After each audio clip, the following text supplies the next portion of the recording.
A little over a year ago, on September 19th, everything changed for many people, including me. That's how Lila Steins begins her story. Her father, Sheriff Mickey Steins, stands accused of a shocking crime, the cold-blooded murder of a local judge, right inside his chambers. For the first time since that tragic day, Lila is breaking her silence. In this video, we'll go over what she revealed, how it connects to the case, and what it might mean moving forward.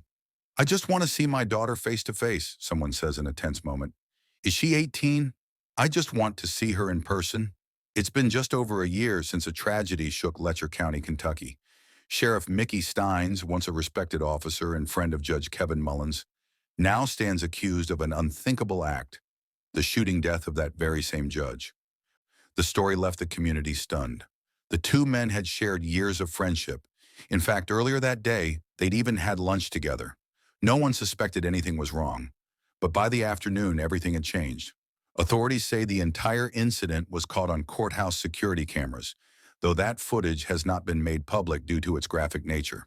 Steins was quickly taken into custody and charged with the murder of a public official. According to his attorney, Mickey had become deeply paranoid in the days leading up to the shooting. He reportedly believed that his wife and daughter were in danger or had somehow been taken from him, though it's unclear what led him to that belief or what was said in the judge's chambers before the tragedy occurred. Body camera footage from after his arrest shows Mickey appearing disoriented and fearful. Investigators tried to calm him down, assuring him that everything was being recorded for transparency. They encouraged him to speak with them somewhere private, away from the courthouse hallway. Throughout the exchange, Mickey seemed hesitant and anxious, repeatedly asking whether he would be safe and what would happen next. Later, the conversation turned to his daughter, a subject that seemed to weigh heavily on him. Officers told him it was entirely his choice whether or not to talk, reminding him of his rights. Mickey's main concern, though, was simple. He wanted to see his daughter in person. The case of Sheriff Mickey Steins remains one of the most tragic and baffling stories in Letcher County's history, a story about friendship, fear, and the devastating cost of a single moment of chaos. At the jail, investigators tried to reason with Mickey. They offered to let him speak with his daughter, even if it had to be through a screen or over the phone. But Mickey was firm. He said he wanted to see her in person. Only then, he promised, would he be ready to explain everything. But only at the jail, and only in front of cameras where he felt protected. The officers tried to calm him down and asked where his daughter was. Mickey told them she had been at the local high school earlier that day. They reminded him that if she was still a minor, they would have to contact his wife for permission before arranging a meeting. The conversation grew emotional. Mickey's voice shook as he said, "Just be fair with me. I just want to see my daughter."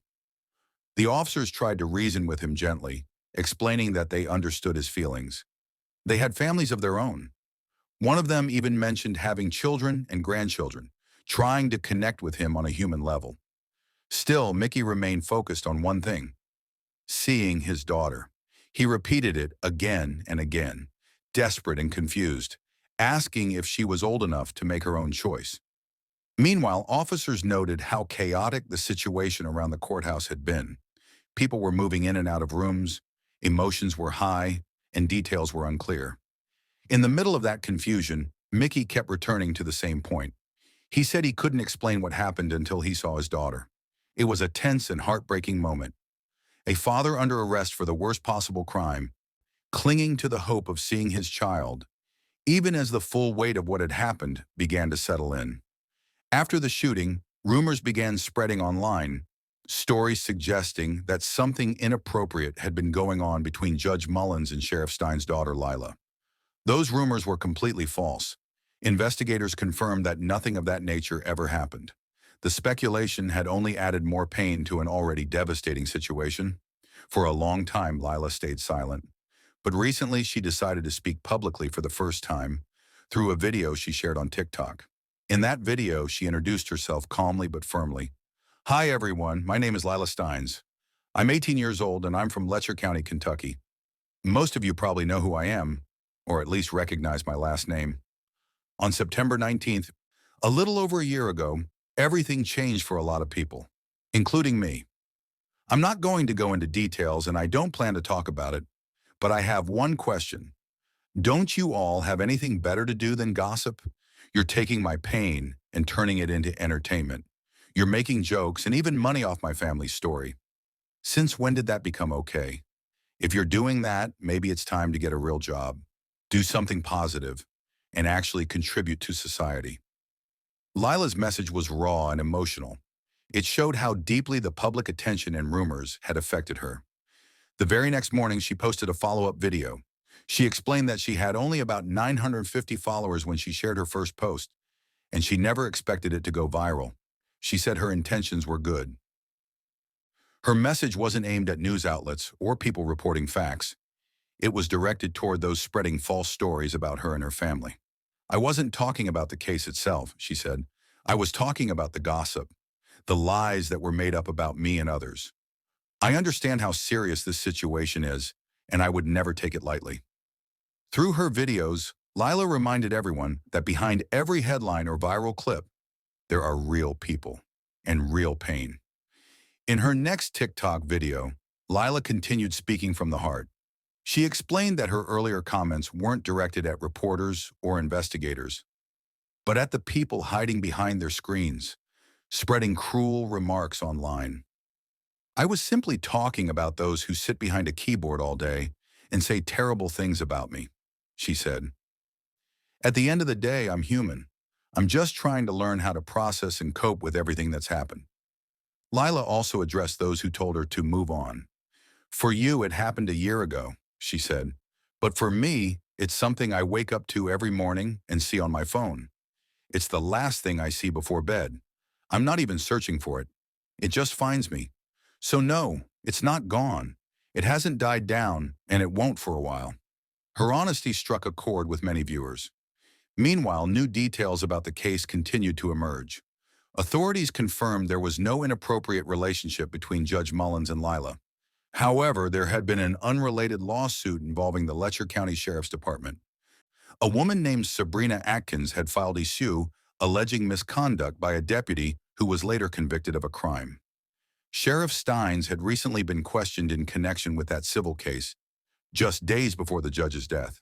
The case added another layer of tension and speculation to an already tragic story. Soon after, Lila posted a third TikTok video. In it, she appeared alongside a friend named Ashley. "This is my friend Ashley," Lila said. "She just made a video about our private investigator, Joel Cotton. If anyone out there has information about corruption in this county, please reach out to him. He's not only helping with our situation, but also with Ashley's efforts to learn what really happened to her father years ago." Lila defended the investigator, saying he was genuine and doing his best to uncover the truth for several families in the community. To better understand the growing online conversation surrounding this case, I spoke with Gavin Fish, a journalist and YouTube creator who has been covering the story closely. I asked him what he thought about Lila's decision to speak out publicly. "Honestly, my first reaction was a bit of surprise," Gavin said. "I'm one of those people who reports on true crime, so it made me stop and think. But when I looked at it from her perspective, a teenager or young adult whose entire family has been dragged into the spotlight, I understood where she was coming from. She said something really powerful. People keep telling her this happened a year ago, but for her, it's still happening every single day." Lila's words serve as a reminder that behind every headline, there are real lives still trying to heal, long after the news cameras are gone. From Lila's perspective, it's easy to understand why she's reached her limit and decided to speak out. After all, this isn't just a story in the news. It's her family. Her father is at the center of it, and she's growing up in a small town where rumors spread fast and personal details rarely stay private. Those whispers have been relentless, some involving her father, others about the late Judge Mullins. But it's important to remember that these are still unproven claims and ongoing investigations. What we do know is that there was a lawsuit involving a deputy and a woman named Sabrina Atkins, who accused that deputy of serious misconduct while under his supervision. That case, and the fact that it involved Judge Mullins' chambers, became public record, and it added fuel to speculation around the courthouse. Sheriff Steins had recently been questioned in that civil case, And that timing may have added to his stress before the tragedy occurred. Unfortunately, Lila was dragged into all of it. Some people online jumped to conclusions, assuming she had been involved in something improper, a claim both her father's attorney and other investigators have firmly denied from the start.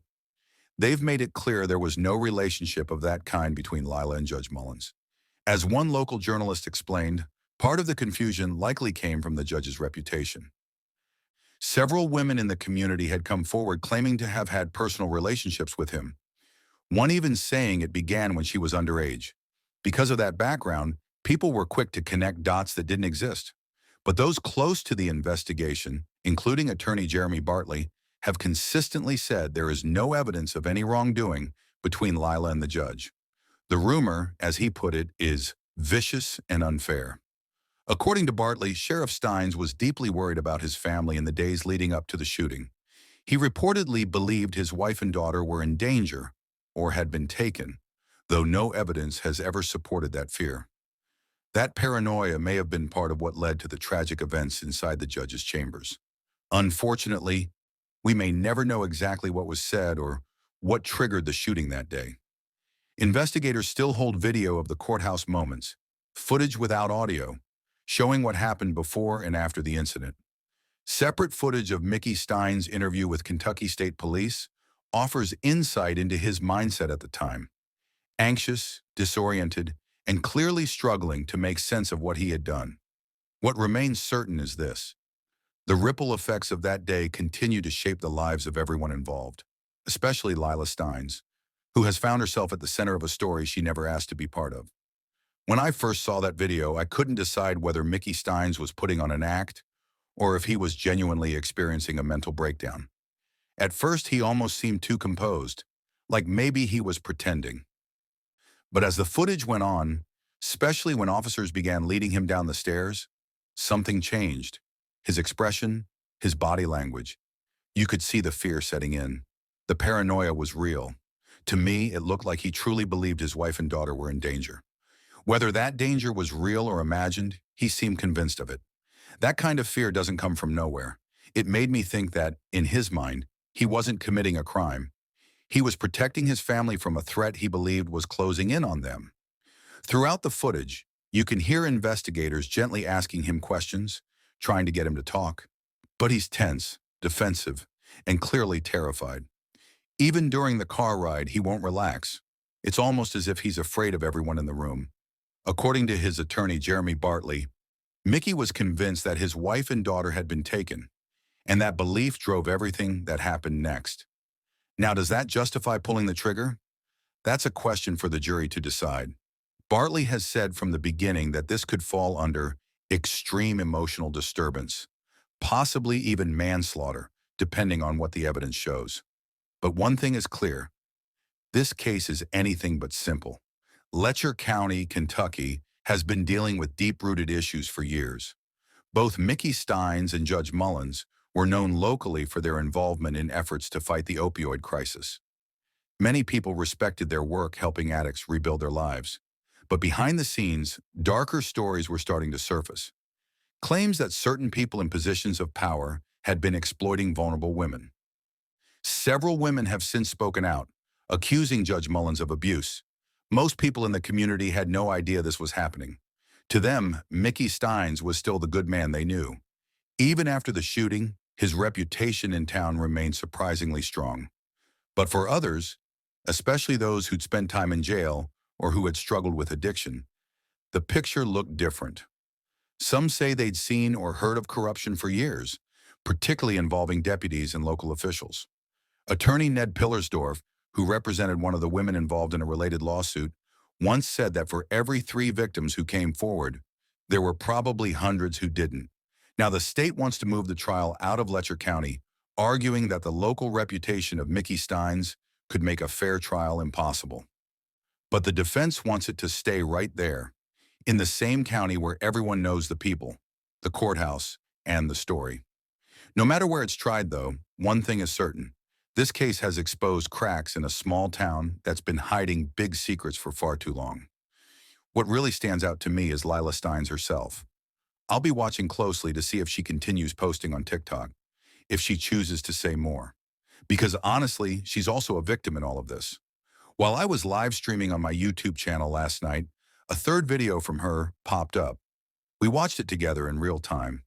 In it, Lila talked about a private investigator named Joe Cotton, who's reportedly been working with Mickey's legal team, and possibly with the Bartleys, to uncover corruption within Letcher County. What impressed me most was how Lila carried herself. She spoke calmly, clearly, and with confidence. For someone so young, she came across as remarkably composed. TikTok can be a tough platform. It's fast, emotional, and people can be harsh. But she handled it with grace. I genuinely hope she continues to speak up, not necessarily about her father's case, but about what's happening in her community. She's starting to build a platform that could give her real influence, and she could use that voice to draw attention to issues that have been ignored for too long. What's especially interesting is why now? Why choose this moment to speak out after so long? That's something I think we'll learn more about as this story continues to unfold.